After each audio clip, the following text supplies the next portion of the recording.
Maoist అగ్రనేతల ఎన్కౌంటర్లు లొంగుబాట్లు వరుసగా జరుగుతున్న Maoist party ఎప్పటికప్పుడు మీడియాకు ప్రజలకు ప్రకటనలు విడుదల చేస్తుంది.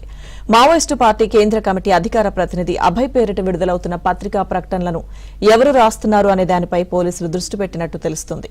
సుదీర్ఘకాలం పాటు మావోయిస్టు పార్టీ కేంద్ర కమిటీ అధికార ప్రతినిధిగా కొనసాగిన మల్లోజుల వేణుగోపాలరావు అలియాస్ సోను అభయ్ పేరిట పత్రికా ప్రకటనలు విడుదల చేస్తుండేవారు.